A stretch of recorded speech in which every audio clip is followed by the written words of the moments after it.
Well, his stage name, The Punisher, to the jury, Sheree Hayes is his real name and one of the few witnesses to give an uncensored look inside Diddy's freak-offs.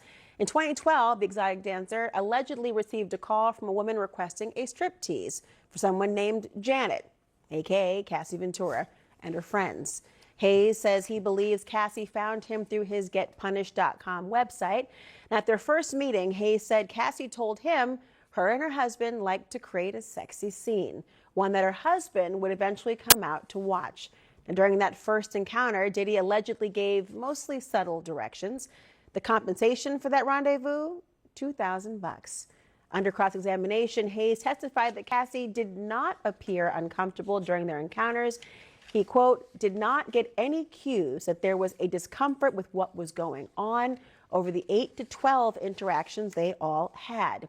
Sheree said, The Punisher, Hayes, joins me now, and he's also the author of In Search of Freezer Meat. He joins us now. Sheree, welcome.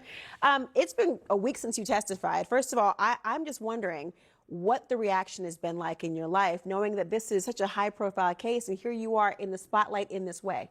Yeah, it's been like a whirlwind. You know, a constant outreach from media outlets like this, and just friends and family, people from junior high school actually reaching out just randomly, you know, to check in and speak up. It's been a very interesting, trying week. You've reflected, I think, in some time about what your testimony said and what is like in that courtroom. Can you tell me a little bit what it was like to be on that stand a few feet away from Sean Diddy Combs, who you obviously had been around before in these sexual encounters, but he was more of a voyeur at those times. What was it like being in the room in the courtroom? Yeah, so I have to say, I thought going into it, I was pretty prepared and confident, but literally when I walked in the room, I got complete anxiety. Like my entire body was shaking. Whatever I envisioned or what I thought, because obviously you can't see anything, it was the tension and the magnitude of the moment was much, much deeper. So it was to some degree terrifying. Like I just could not, whatever I envisioned, it was just so much more that I was not mentally prepared. You know, I mentioned that he was a voyeur during the sexual encounters. You were involved with Cassie Ventura directly in those rooms, as you've testified.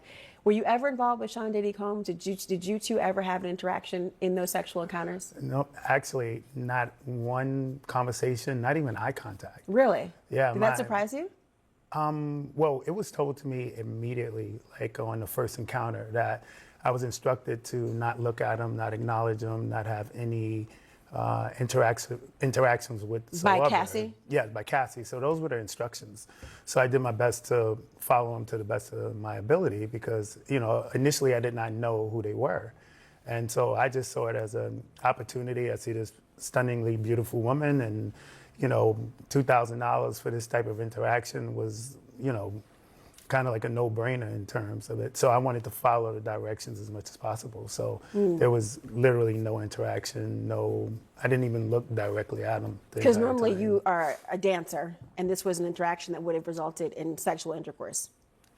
Exactly. So, okay. Yeah, so this is nuance. It's not something that happens, you know, I've done thousands of parties. This is the only time I was propositioned with something like this, and it was in such magnitude. Like we're in a Trump hotel, it's like these huge suites, and you can tell this is a very high-profile couple.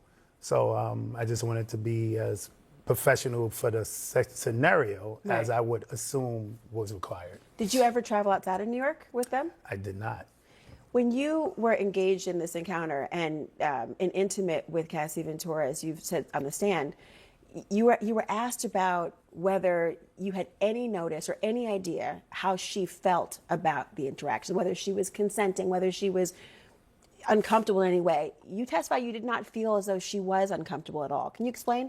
Yeah, so there was always, like, before the sexual activity, there was always, like, downtime. So I would be greeted by Cassie, kind of put in a room, and we would have casual conversation. About how long did that last?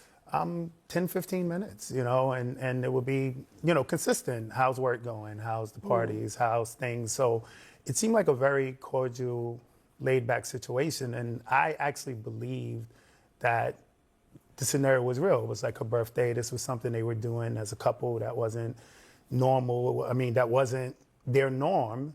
And I honestly thought I was the only person they were engaging with. So I had almost a belief that I was, wow, like this is a cool thing. Like I'm the person they're choosing for this kind of fetish type of environment. And Nothing seemed illegal to you or anything out of sorts? Not even close. Like I didn't even get any thought of anybody being like under the influence of any drugs or anything.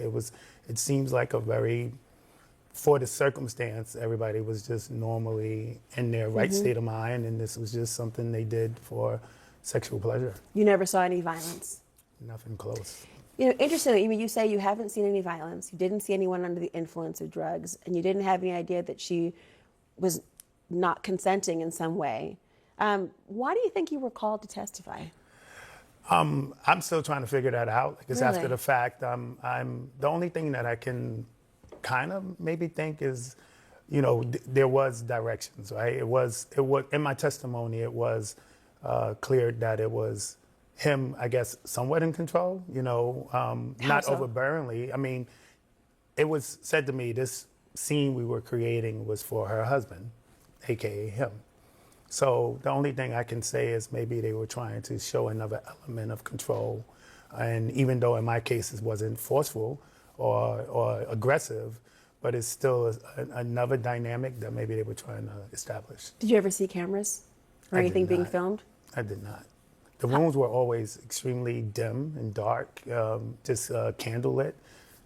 So it was, if there were cameras, it would have to be some sort of infrared, low light scenario because it was very dark in there. Who paid you? Always Cassie. Did you ever see where the money came from?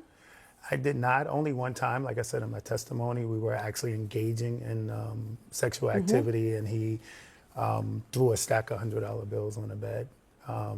That Cassie turned to him and asked him if everything was fine. And he just said, I'm enjoying it, in so many words. And I know that money was collected after the fact and given to me. So that would be the only scenario where I guess money came directly from him by way of, you know, slamming it on the bed, like almost like how somebody would do at like at a strip club. How, when you've reflected back on your testimony, do you think that your testimony was helpful to the prosecution or the defense in any way?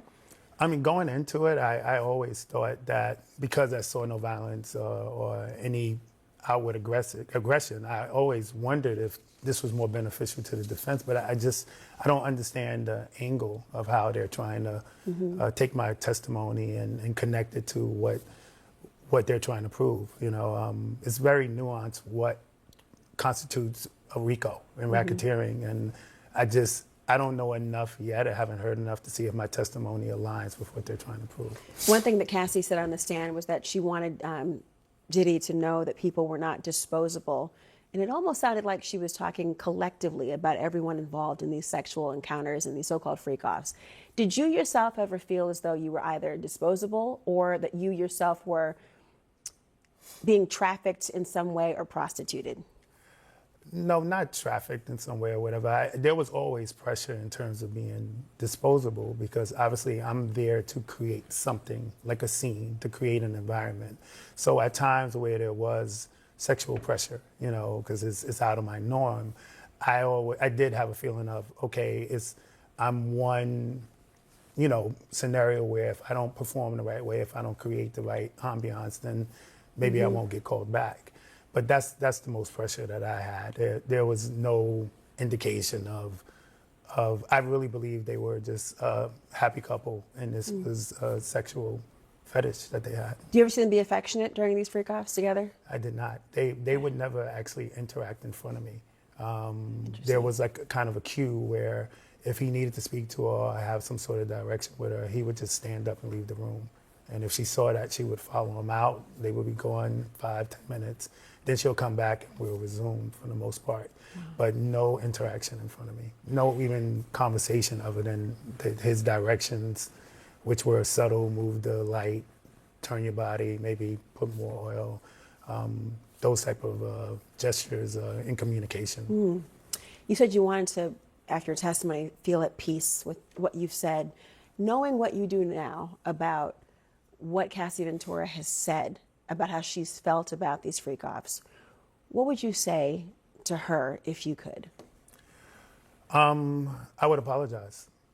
I would apologize because I had no idea, no indication what she was going through. And if, obviously my involvement kind of furthered her suffering, so just me knowing that as a man, being raised by a single mom and a grandma, just the thought of partaking in a scenario where a woman is possibly being abused is tough to hear. So, I would just apologize to her and, tell her that I was really remorseful and regret if I contributed to a bad experience for her.